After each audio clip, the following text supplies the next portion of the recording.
Pachón. Esta es la clase número 10 de 28. Es la unidad 4, parte 1, flexión pura. En este tema vamos a ver fundamentalmente las tensiones, cálculo de las tensiones normales, la flexión simple y concentraciones de tensiones. En el caso de la flexión pura.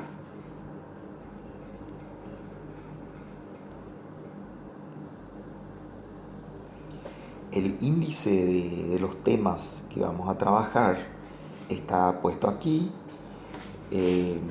Vamos a recorrer bibliografía, los conceptos fundamentales en los cuales vamos a basar los análisis de este capítulo. Vamos a deducir las fórmulas de la flexión simple, aplicando el método general de la resistencia a los materiales, el mismo que se utilizó en los temas de esfuerzos normales y esfuerzos cortantes.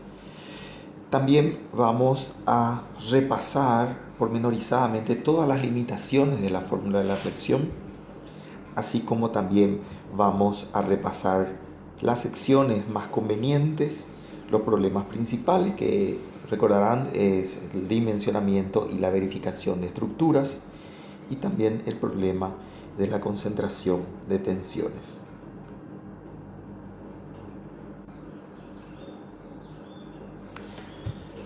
Bien, seguimos con el tema de bibliografía recomendada. Aquí le tenemos nuevamente al Egor Popov, donde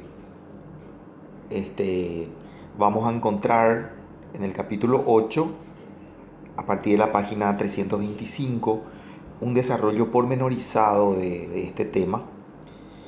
Sin embargo, advertimos que estas secciones no forman parte del programa actualmente, y algunas de estas secciones vamos a desarrollarlas en Resistencia de Materiales 2.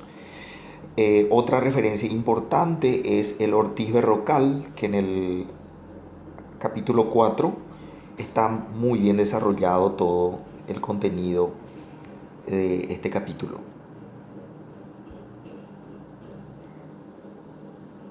Para tener en cuenta qué es lo que vamos a abordar, vamos a estudiar lo que pasa con una viga, como está acá indicada, que es sometida a la acción de una carga y que a consecuencia de ella esta viga se deforma, y que por supuesto también esta deformación puede hacer que la viga o la pieza que aquí estamos indicando inclusive pierda su forma a causa de que en ciertas zonas, a causa de la aplicación de la carga, se excedió el límite de proporcionalidad de las tensiones, por lo tanto existe una deformación plástica o deformación permanente.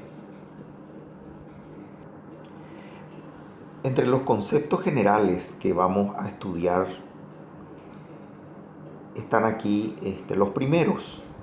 En primer lugar, todo este análisis vamos a hacer según un par de ejes centroidales principales. Esto es, si nosotros tenemos una sección, vamos a buscar siempre el par de ejes. Esta es una sección recta de una viga sometida a cargas de flexión. Lo que vamos a buscar es que encontrar estos ejes principales 1 y 2. Hacia los mismos vamos a proyectar las cargas exteriores y vamos a deducir la fórmula respecto de este par de ejes que están aquí indicados y que son centroidales, porque pasan por el centroide de la sección, y también son principales. Esto podría no hacerse así, podríamos hacerlo de otra manera. Sin embargo, esto facilita la solución o la forma de la ecuación final de la solución. Reitero que las cargas exteriores también debemos reducir a esos ejes principales. No solamente las fórmulas, sino también hacer una reducción de cargas exteriores. Otra cuestión importante es que visualicemos desde este mismo momento que existen dos definiciones que vamos a encontrar en la bibliografía: la flexión simple y la flexión pura. En la flexión simple, si esto es un elemento de una viga sometida a las acciones de las cargas P y analizamos una sección cualquiera como esta que está aquí indicada, entonces en esta sección tenemos que aparece un momento que debe ser resistido por la pieza, y también una resultante de cargas cortantes que también tiene que ser resistido por la pieza. A esta combinación de cargas en una sección dada se le llama flexión simple. Ahora bien, cuando la forma de cargas es tal que, como está indicada aquí, es tal que en una sección cualquiera de análisis como es esta, exclusivamente aparece una carga de flexión como único resultado de las cargas exteriores, a esto se le llama flexión pura. Obviamente el caso más común es el de la flexión simple, pero nosotros vamos a deducir y después vamos a extender la solución partiendo de la flexión pura, pero explicando después su conexión directa con los casos más comunes de flexión simple. Entonces, para tener en cuenta la nomenclatura que usualmente se utiliza en la bibliografía.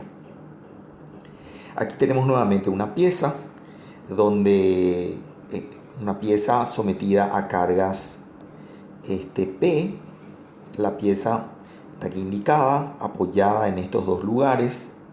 La sección está aquí indicada y las cargas P están pasando por este eje I, que se supone que es un eje principal.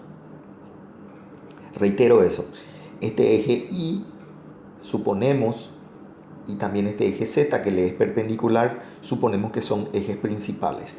En esta zona que está aquí, después vamos a ver los diagramas de momento resultante y de cortante.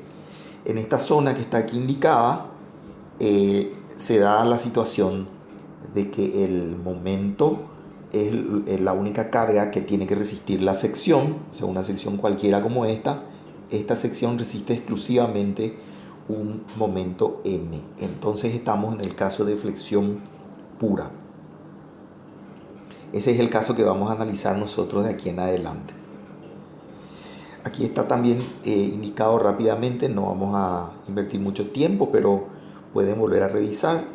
Para este caso de cargas, el diagrama de fuerzas cortantes en la zona de análisis, porque recordemos que vamos a deducir la fórmula para una sección de esta zona, tenemos exclusivamente los efectos de un momento M y el efecto del cortante es igual a 0.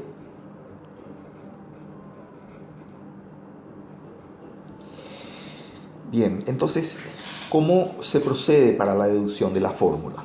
Aquí se siguen los pasos generales del método de la resistencia a los materiales, que consiste, el primero de ellos, en analizar una pieza sometida al tipo de carga, en este caso, cargas que producen en una viga una flexión pura, como están indicadas acá, P, en la cual estamos analizando una sección cualquiera. Dentro de la misma colocamos un par de ejes que por ahora les vamos a llamar Z e I. El eje que es axial le vamos a llamar X. Aquí nuevamente está dibujado la geometría que vamos a considerar, o sea, este elemento que está aquí, vamos a limpiar para ver mejor, este elemento que está aquí es el mismo que está aquí, Estamos simplemente referenciando las diferentes nomenclaturas que vamos a utilizar para deducir la fórmula. Y en este elemento que está aquí, lo que nosotros decimos es que aparece un esfuerzo normal, sigma, y también un esfuerzo cortante, tau, que desconocemos en ambos casos su módulo, y también en el caso de tau desconocemos dónde está pasando este vector tau. No sabemos si está en esta dirección o en qué dirección. Pero lo suponemos arbitrariamente que está pasando según esa dirección ahí indicada. Visto en planta, esta sección, el esfuerzo normal podemos representar por este punto y el esfuerzo cortante por esta dirección tau. Entonces, una vez que representamos geométricamente la pieza, reitero que lo que suponemos es que esta parte de la pieza es una viga que es sometida a la acción de una carga exterior o de un conjunto de cargas exteriores que pasan por los ejes principales. Lo que hacemos nosotros es cortamos una sección cualquiera de esta pieza según un plano que es perpendicular al eje axial de la pieza, y colocamos el par de ejes. Estoy reiterando esto para fijar claramente los conceptos previos a la deducción de la fórmula. Entonces, lo que va a aparecer en un punto como este son tensiones internas que deberán tener una distribución a lo largo de la sección cortada, tal que esto esté en equilibrio. Evidentemente, este pedazo de viga, aun cuando nosotros analicemos un corte, no se mueve, entonces tiene que estar en equilibrio, y partiendo de ese equilibrio seguimos el proceso del método general de la resistencia a los materiales.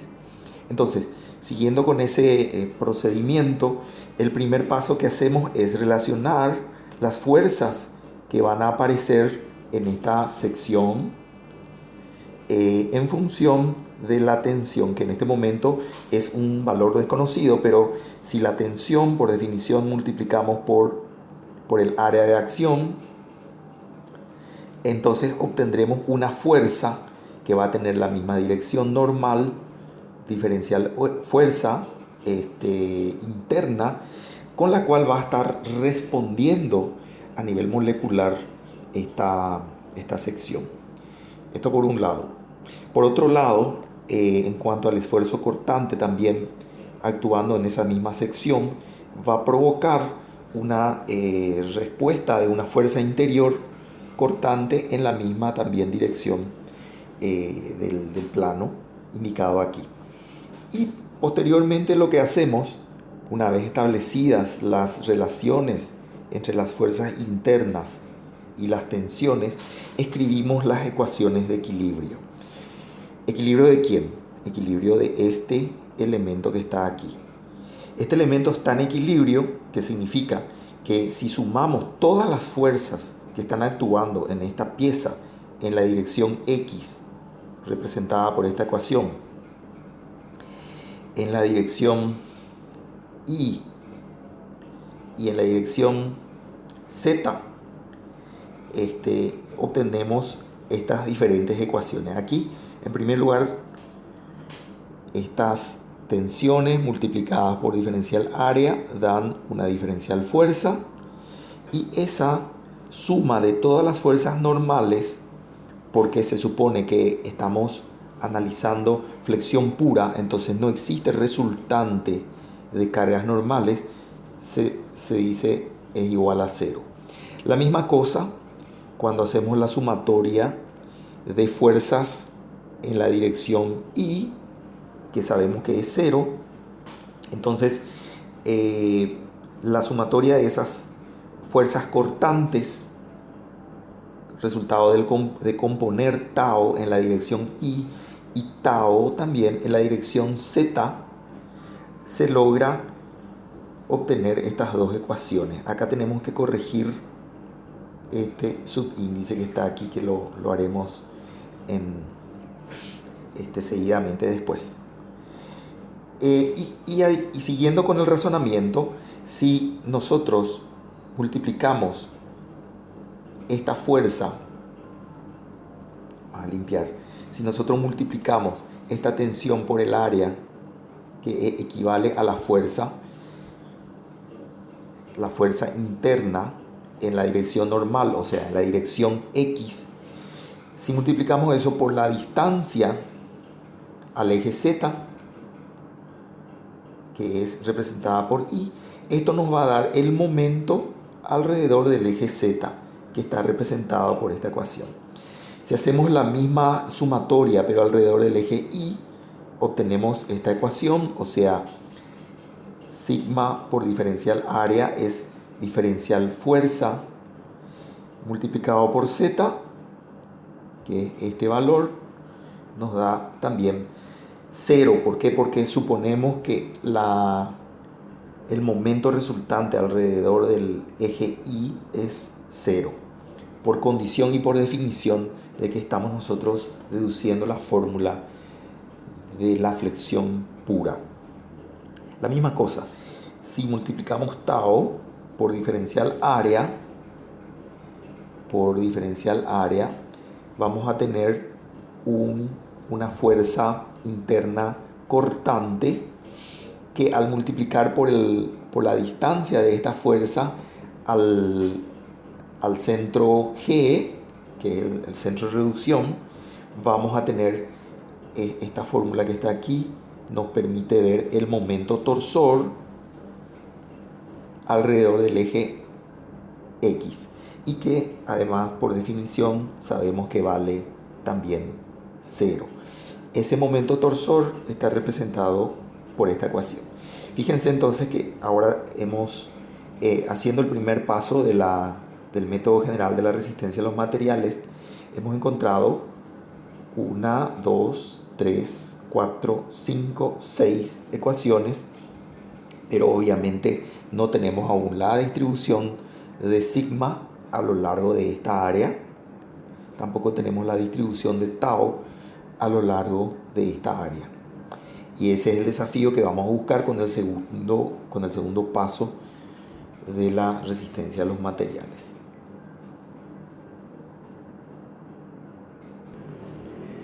Siguiendo con el análisis del método general, el segundo paso, lo que hacemos es analizar la ley de distribución de tensiones. Esto es esencial porque, como vimos en el paso 1, obtuvimos o sea, una serie de ecuaciones mejor, pero no nos es posible resolverlas sin una consideración cinemática.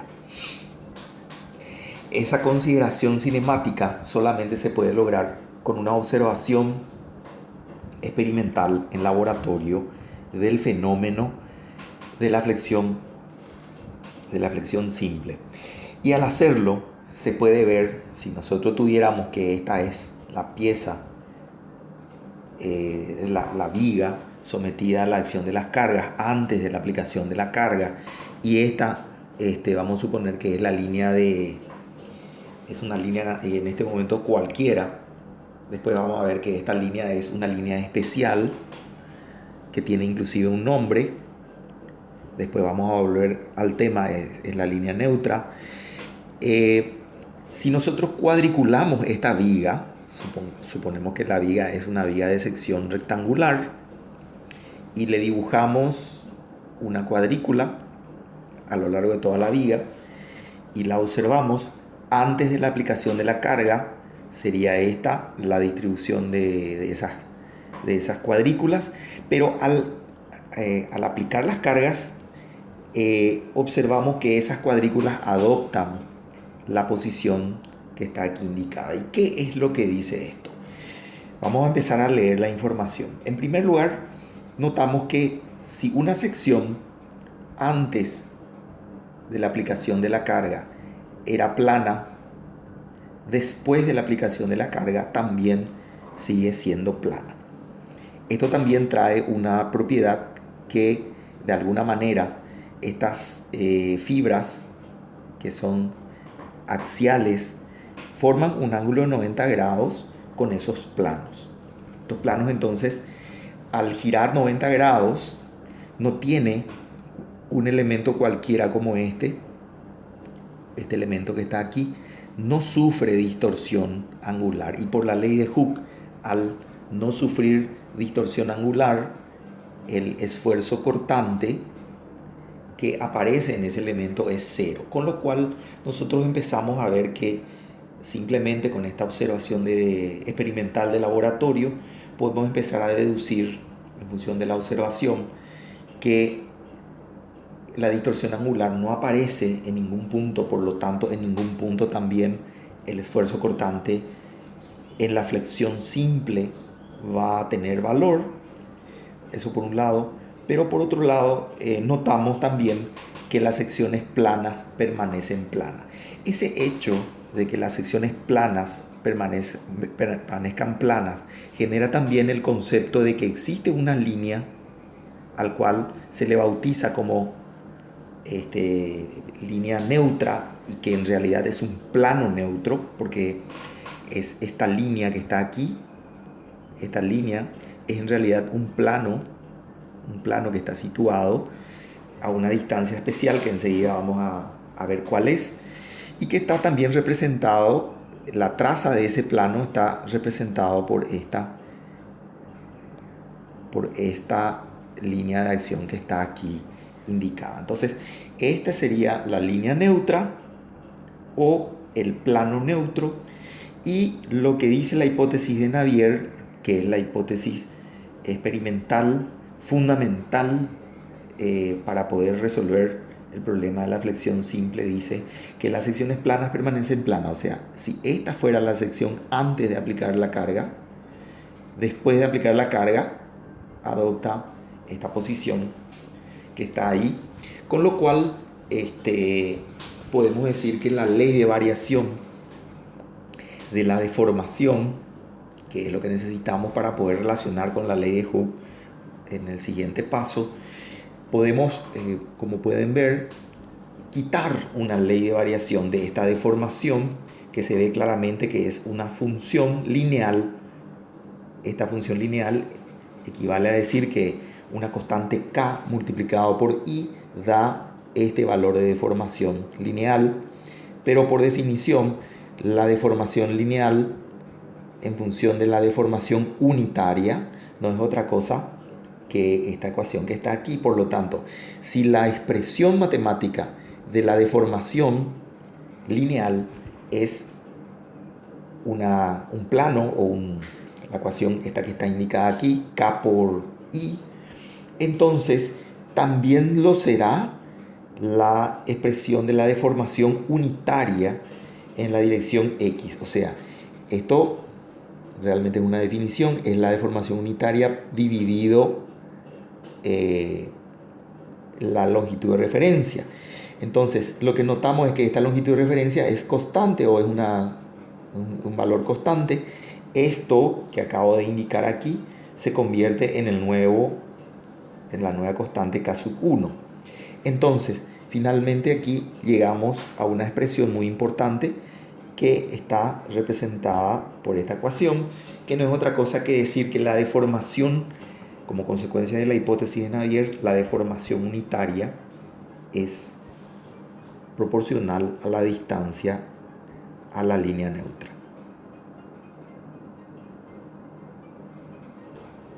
El siguiente paso que se hace aquí es simplemente, teniendo en cuenta la ley de Hooke, se halla la relación entre esta deformación, teniendo en cuenta la ley de Hooke y teniendo en cuenta lo que hemos visto en la parte anterior, que la deformación unitaria era proporcional a i.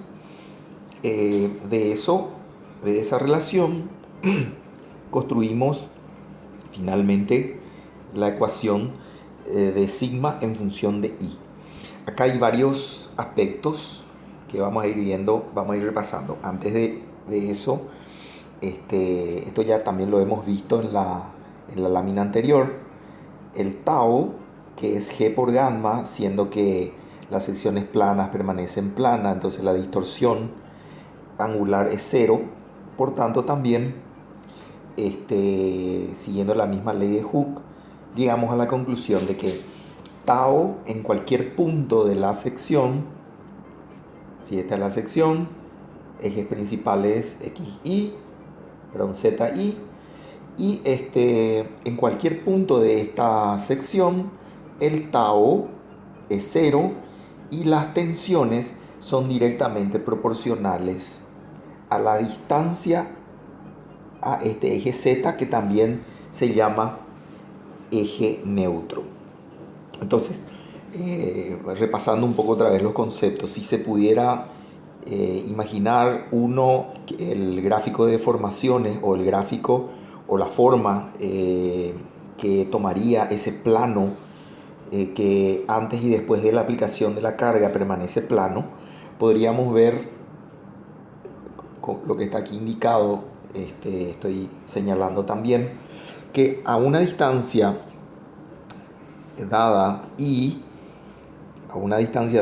a la línea neutra, las deformaciones son las mismas, independientemente de la coordenada Z. O sea, no importa si me muevo hacia la derecha o si me muevo a la izquierda, a una distancia constante, y en toda esta línea en la misma sección, en toda esta línea, la deformación es la misma. Por tanto, también la tensión, por esta ecuación que hemos deducido, también será la misma. Otro aspecto importante que se resalta de esta lámina es de que si este factor permanece igual para todos los puntos, esto es, estamos frente a un material isótropo, obviamente eso significa que también este K será constante, por lo tanto esta relación de dependencia lineal entre la tensión y la posición desde la línea neutra, esta expresión que está aquí, también va a ser una expresión constante siempre y cuando el material sea isótropo.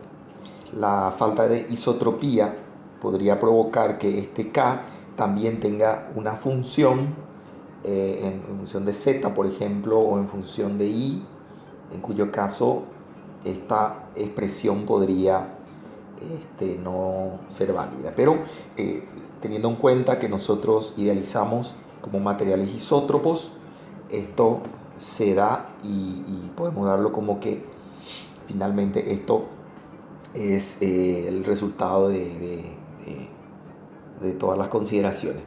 Cerrando este proceso del método general de la resistencia a los materiales, en el siguiente paso, el tercero de la parte 2, lo que hacemos es introducir las fórmulas que hemos encontrado.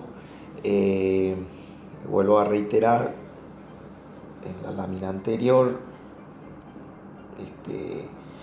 las fórmulas que hemos encontrado, que son estas dos, las colocamos o las integramos en las primeras ecuaciones que hemos visto, que son estas, y juntando toda esta información obtenemos esta que está aquí, que es, viendo la primera ecuación, obtenemos esta relación que está aquí. De esta relación, como K no puede ser cero, esta relación, recordarán, es sumatoria de fuerzas en la dirección normal igual a cero. Como reemplazamos sigma por su equivalente, llegamos a esta fórmula que está aquí. Entonces, como K no puede ser cero, lo que tiene que ser cero es esto. Pero para que este momento estático sea cero, la única posibilidad es que el centro de gravedad coincida con la línea neutra, que es una de las propiedades importantes que estamos encontrando de esta primera ecuación y que resuelve el problema de la flexión pura. La otra expresión es que si introducimos, por ejemplo, la expresión del momento alrededor del eje Z, otra vez llegamos a la conclusión de que como esta expresión es cero, como K no puede ser cero, esta otra expresión debe ser cero. Vamos a limpiar. Si se fijan, esta expresión que está aquí sin la K no es otra cosa que el producto de inercia. El producto de inercia entonces tiene que ser cero. Y hay un solo caso donde el producto de inercia para un par de ejes correspondiente es cero. Y eso es cuando este par de ejes, recordando uno de esos ejes es la línea neutra, son centroidales, y también por esta segunda condición tienen que ser principales.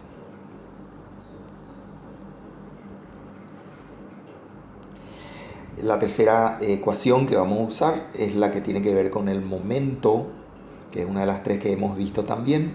Volviendo a reemplazar y desarrollando miembro a miembro, nos sale de que este valor de K, la constante, no es otra cosa que el momento flector resultante en la sección dada dividido la inercia respecto del eje Z. Entonces, llevando este K en la expresión anterior, podemos decir que la ecuación general de la flexión simple está dada por sigma igual a mi sobre i sub z, donde esto es K. Bien, entonces a medida que i crece, también sigma va creciendo, y cuando i es máxima, también la tensión será máxima.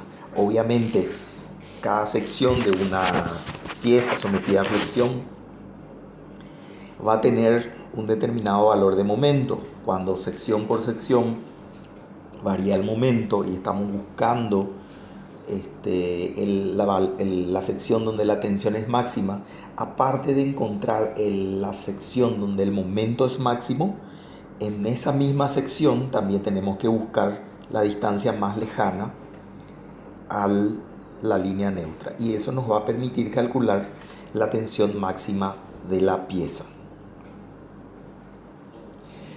En esta siguiente lámina lo único que se hace es dibujar un poco más axonométricamente la información que hemos obtenido hasta este momento, donde se puede ver claramente la superficie neutra, o sea, esta zona que está aquí no sufre deformación y por lo tanto también las tensiones son iguales. Este plano pasa por un punto especial que es el centro de gravedad, que es este que está aquí, el centro de gravedad.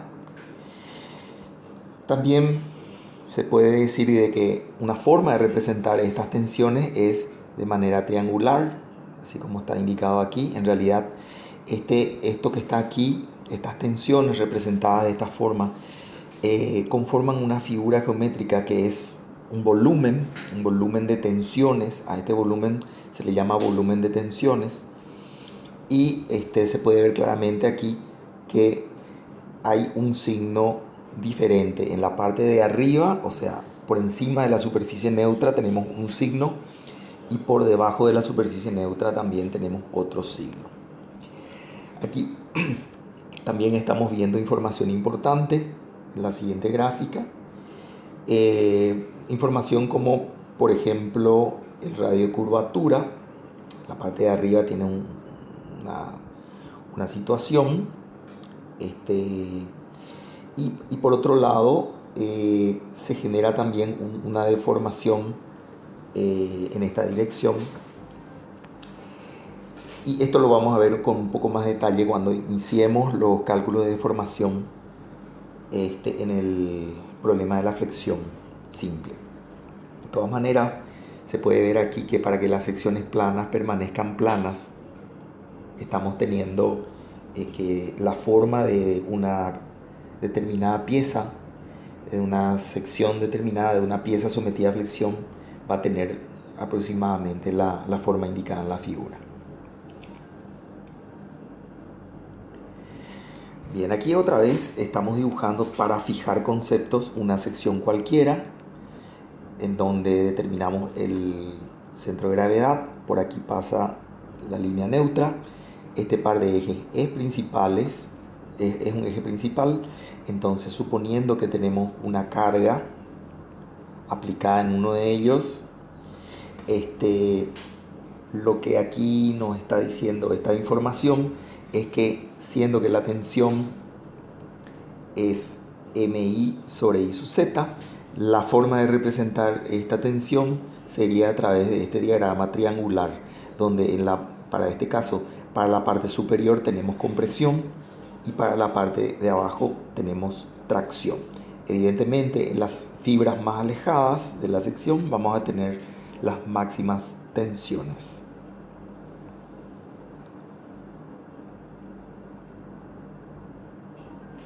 Aquí lo que vamos a hacer es un cálculo de la fuerza resultante en una sección sometida a flexión pura, y cuando lo que hacemos, haciendo foco mejor en un área A', como está indicada acá en la figura. O sea, esta área A', marcada en amarillo, vamos a suponer que nos atraemos y queremos determinar cuáles son las resultantes de las fuerzas normales que están actuando en esta parte de la pieza. Bueno, ¿qué tenemos aquí antes de empezar la solución del problema? Tenemos una sección cualquiera, trazamos la línea neutra, quiere decir que en algún punto por aquí va a estar el centro de gravedad. Probablemente esto también sea el otro eje principal. Esto va a ser Z, esto va a ser I. Y dadas las cargas, la distribución de las tensiones está indicada aquí en la figura. Bien, entonces lo que se hace aquí es dibujar, en base a esta distribución de tensiones, buscar el valor de la fuerza normal resultante en esta zona, y recordando que en esta zona tenemos conocida la variación de la tensión. Esa tensión está dada por esta expresión, que al multiplicar por el área, dividimos en elementos de área, podemos determinar finalmente esta integral. Recordando que acá hay un factor constante K, que acá está expresado de una manera un poco diferente, pero no deja de ser lo mismo. Este factor K es este valor máximo dividido este otro valor, pero hemos visto también en la lámina anterior que se puede expresar de otra forma. Esto es una constante, en otras palabras, esto es una constante. Y en la otra expresión no es otra cosa que un momento estático. Un momento estático, ampliamos aquí para ver mejor, es un momento estático, que sería esta parte de esta área A', multiplicado por K. En otras palabras, el momento estático se puede reescribir como el área por la distancia del centro de gravedad de esa área A' a la línea neutra. Y esto es igual a F. Vamos a volver a la expresión anterior. Entonces, retomando, esta sería el área al cual estamos poniendo foco para poder calcular la fuerza normal. Con estas dos expresiones indicadas aquí, sabemos que el momento estático de esta área, que no es otra cosa que A' por I' sub 1, multiplicado por una constante que no es otra cosa que esto dividido esto, es la pendiente de alfa, y que también es M sobre I sub Z, visto en la lámina anterior. Entonces se puede ver que la fuerza F se puede calcular conociendo simplemente el momento estático de esa área en cuestión. ¿Para qué sirve esto? sirve para calcular, en caso de que esta zona amarilla sea, aun cuando sea del mismo material, tenga que estar pegada a la otra zona. Entonces, ¿qué tipo de fuerzas interiores o qué tipo de fuerza tiene que desarrollar con qué fuerza tengo que sostener para que este pedazo no se mueva? Ese es el ejercicio que hicimos acá de determinación de fuerzas. Esto lo vamos a volver a revisar un poco más adelante cuando hagamos análisis de esfuerzos cortantes. De todas maneras, aquí ya lo estamos introduciendo para empezar a ganar este significado de los diferentes elementos que estamos estudiando. Acá tenemos otros casos del mismo tema anterior, en donde lo que hacemos es por ejemplo aquí, decimos cuánta es la fuerza con la cual tiene que estar pegada esta zona con esta zona. O en este otro caso, cuánto es la fuerza que tiene que estar pegada esta zona con esta zona. O aquí una zona como esta o un pedazo como este. Todos estos momentos estáticos, o sea, I barra por área multiplicado por K, no tiene que, o nos da como respuesta el valor de la fuerza que tiene que estar apareciendo internamente ahí para que ese pedazo de viga no se desplace.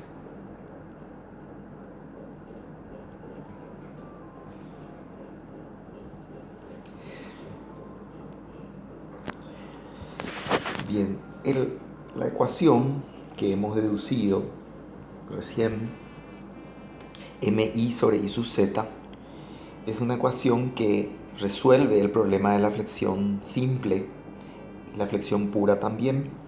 Sin embargo, tiene limitaciones que vamos a pasar a ver ahora.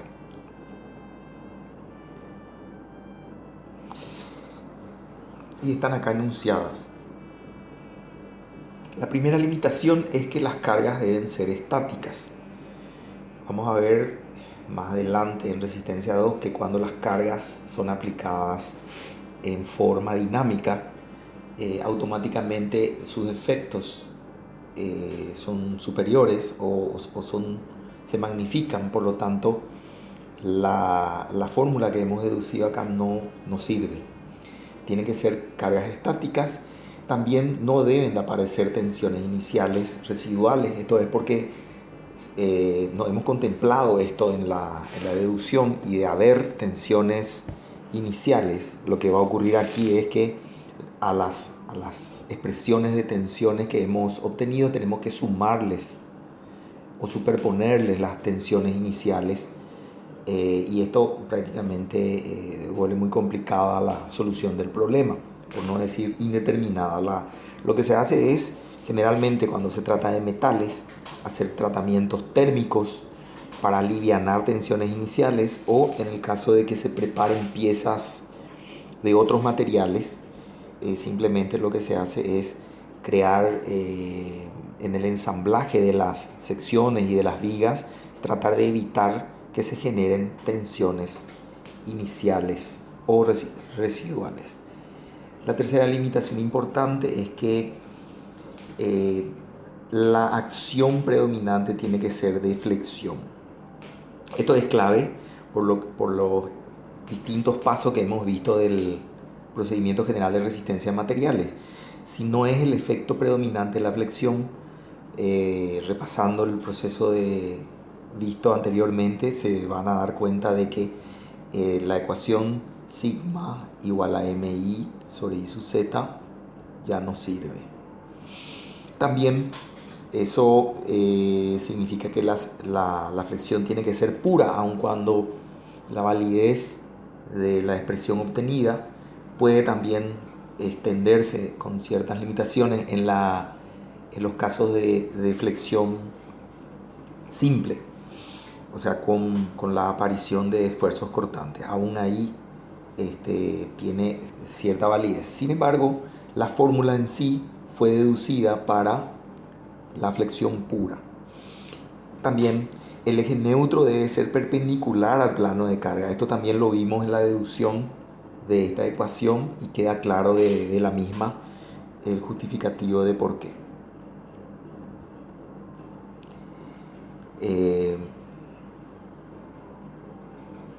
A estas 5 limitaciones se le suman estas otras 5, y es que la pieza debe ser recta. Obviamente si la curvatura de la pieza es diferente a la de una sección recta, lo que van a aparecer son fenómenos adicionales que no estudiamos aquí y que rápidamente comento. Significa que las distribuciones de tensiones supuestas, o sea, K por I igual a sigma, ya no van a ser más cierto. Y eso se da porque las deformaciones unitarias no son iguales a lo largo de la sección. Otra limitación importante que tenemos es que la pieza no debe tener cambio brusco de sección. O sea, en los lugares donde tenemos cambio de sección, la expresión falla. Tiene que haber continuidad en la sección, o la variación de esa sección tiene que ser cambios no bruscos, cambios suaves. La siguiente limitación tiene que ver con que se cumpla la ley de Hooke. Eso significa también, aparte de estar trabajando dentro del límite de proporcionalidad, recordar que esto es fundamental porque utilizamos esta expresión, y esto ya no es cierto cuando estamos fuera del límite de proporcionalidad. Y además estamos suponiendo que el módulo de elasticidad tiene que ser el mismo tanto la tracción como la compresión. Esto no ocurre en algunos tipos de fundición, de piezas de hierro fundido y algunos tipos de metales. Esto puede no ser cierto. Claramente, para que funcione la expresión que dedujimos, esto tiene que tener el módulo de elasticidad, a la tracción y a la compresión tienen que ser iguales. Esto no quiere decir que no vamos a poder resolver en caso de que no sean iguales, o en caso de que sean distintos, perdón. No quiere decir que no vamos a poder resolver, simplemente que aquí, si son distintos, aplicamos la técnica de la sección transformada o de vigas de dos materiales. Pero esto lo vamos a ver en resistencia de materiales 2. Otra limitación que tenemos a la fórmula es que tiene que ser material homogéneo, continuo y también isótropo. Esto, lo de la isotropía lo vimos anteriormente, y es lo que nos permite decir que tanto la continuidad y la homogeneidad y la isotropía nos permite decir que este factor K es el mismo para toda la sección, para toda la pieza y para todas las secciones de la pieza. Si esto no fuera así, si el material no fuera continuo ni homogéneo, no vamos a poder utilizar para empezar la ley de Hooke. Probablemente haya una diferente ley de variación de deformación en cada punto, e inclusive en direcciones diferentes también variaciones de comportamiento. Suponemos que esto no se da y que hay continuidad y homogeneidad. Y finalmente, la limitación 10 se trata de que no podemos estar en las cercanías de la aplicación de carga. O sea, esta fórmula falla cuando estamos muy cerca de un apoyo o de la aplicación de una carga. Y esto se da porque está el fenómeno de concentración de tensiones, que lo vamos a estudiar un poquitito mejor, un poquito más adelante.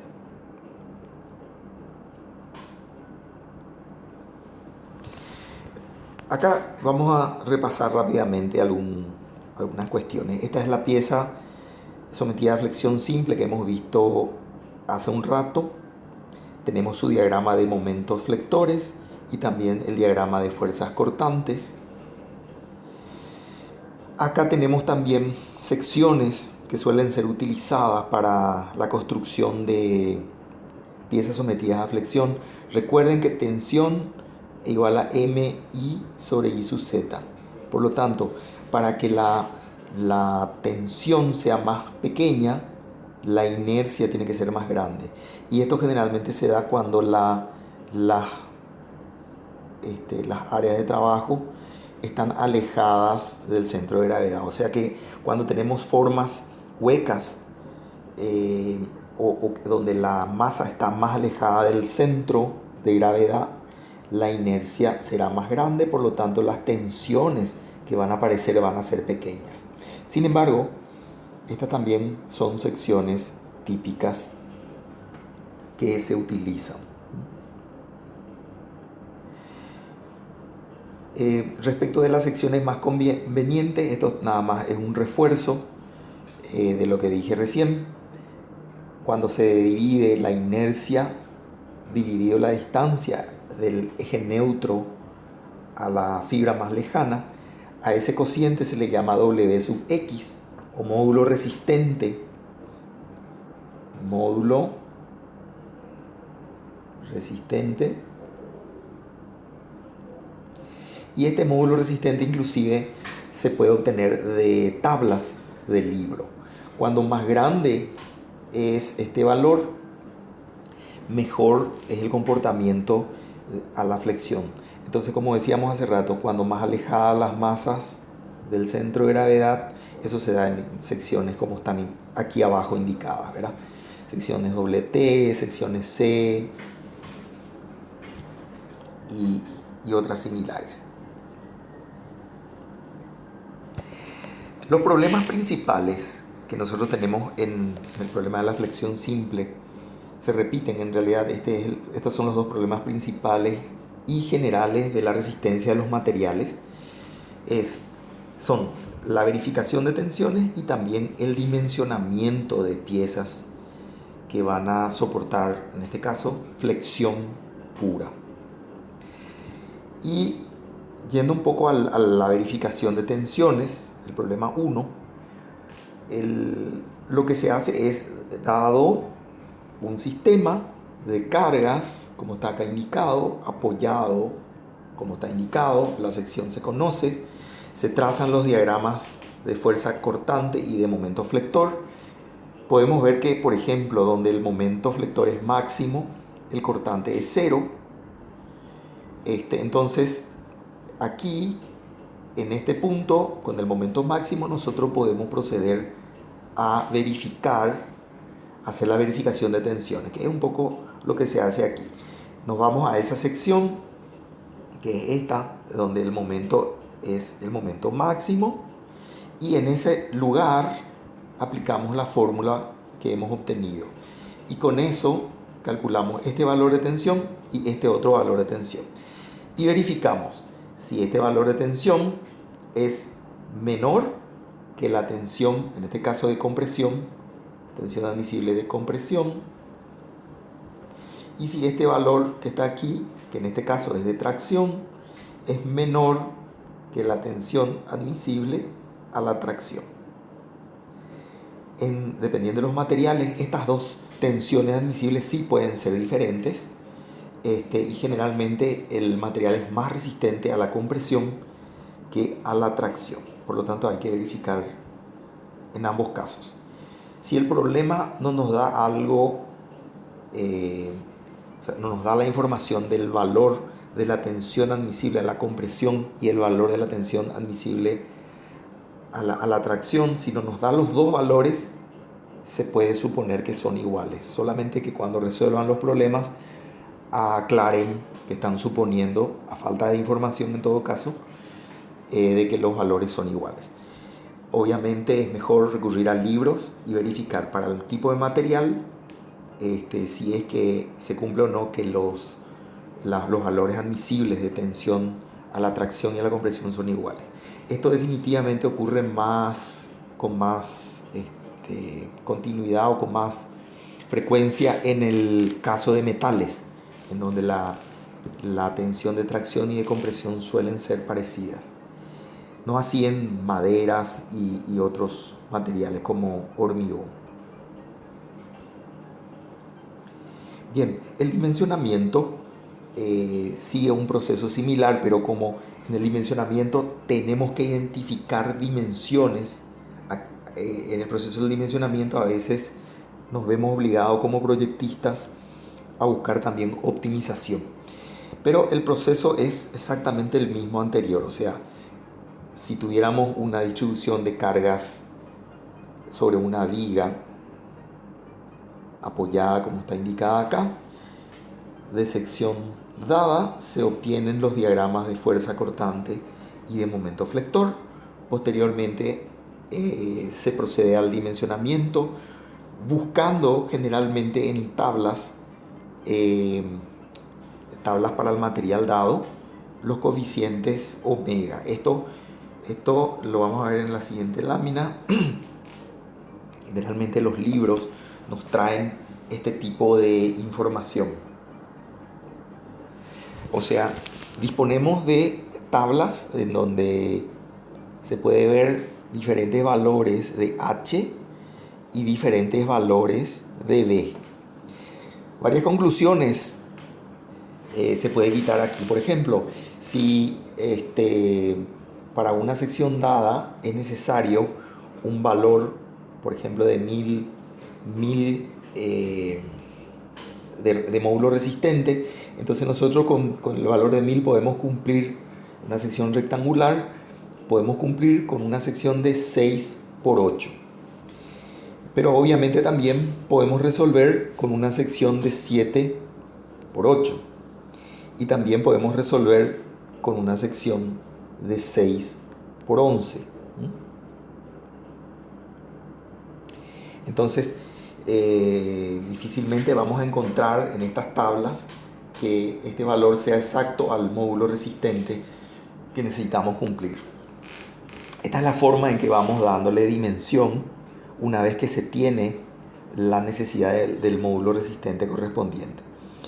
Otro aspecto importante que se destaca de este tipo de tabla, esta es una tabla tipo de libro, es que fíjense la relación que hay entre el ancho y el alto, o sea, entre B y H. Como 3 es a 12, que equivale a decir como 1 es a 4. Entonces, en realidad las piezas no pueden ser tan esbeltas. O sea, una pieza así como esta probablemente ya no funcione, o sea, no probablemente, sino con seguridad no funcione según la fórmula sigma igual a m i sobre i sub z. Esto es porque aquí van a aparecer tensiones de corte muy importantes debido a que las secciones planas no permanecen planas cuando las formas son muy esbeltas de las piezas. Entonces, de alguna manera aquí también están viendo ustedes una limitación de la relación máxima entre el ancho y el alto para este material. En este caso, para esta tabla, esa limitación es como 1 es a 4. Bien. Acá hay más información. Estos son ya perfiles tipo T, donde tenemos los números de perfiles y también los momentos de inercia y los módulos resistentes. Entonces, como se mostró en la lámina anterior, el problema consiste simplemente en buscar qué módulo resistente quiero cumplir y ahí voy y miro qué número de perfil es el más adecuado. En el problema de la flexión, siempre que tengamos discontinuidades en la sección y cuando esas discontinuidades, peor aún, tienen son pequeñas, estas pequeñas discontinuidades producen picos de tensión en los puntos donde aparecen. Estos picos de tensión, por la ley de Hooke, recordarán el comportamiento de la ley de Hooke, la tensión en función de epsilon. Cuando la tensión crece mucho, lo que ocurre es que se llega a la tensión de fluencia y no es capaz el material de resistir más.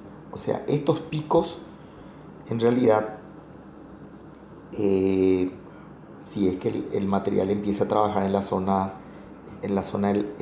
plástica, hacen que se pierda de alguna manera la capacidad de trabajo de esta zona y el comportamiento de la pieza es lineal, pero justo en ese punto empieza una fluencia. ¿Cómo se tiene en cuenta el factor de concentración de tensiones? El factor de concentración de tensiones, calcularlo depende de fórmulas que son provenientes de la teoría de elasticidad, por un lado, y también por métodos indirectos como el método fotoelásticos, en donde se construyen probetas de similar forma, pero de material plástico, y con luces y simulando tensiones se van construyendo las zonas de mayor concentración de tensiones en función del tipo de factor de concentración de tensión. O sea, si tenemos un agujero, si tenemos una muesca, si tenemos un agujero de qué radio, porque el radio de estos agujeros que generan los concentradores de tensiones son de vital importancia para el valor final del factor de concentración de tensiones. Aquí, por ejemplo, se puede ver que la tensión real en este agujero, a causa de la concentración de tensiones, está dado por esta expresión que está aquí. Sin embargo, el factor nominal que nosotros calculamos es MI sobre I sub Z, que está indicado aquí. Como el valor que nosotros calculamos es este, que está aquí, pero el valor real es mayor, lo que se hace es se tabulan unos coeficientes de concentración de tensiones que aquí se le llama K. Y estos K, que se obtienen de tablas, que dependen de la curvatura de estos agujeros y de las distancias y de las formas de estas secciones, este factor K es aplicado como un mayorador de las tensiones máximas nominales. Aquí tenemos ejemplos de estos factores K, donde también se pone, en este caso, en función de qué dependen, de H y de R. Entonces esto se grafica en esta dirección.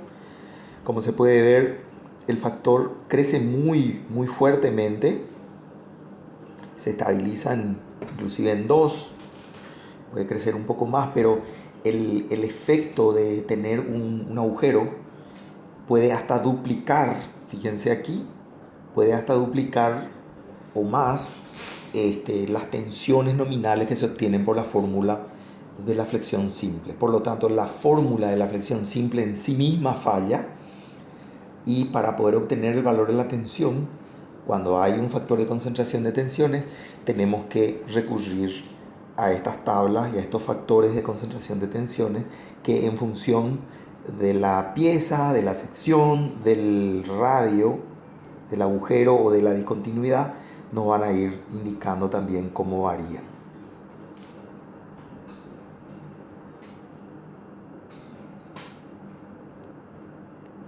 Acá tenemos otra tabla, otra configuración en donde tenemos una muesca y la misma cosa, ¿verdad? Tenemos otra vez valores grandes, bastante grandes de concentración de tensiones.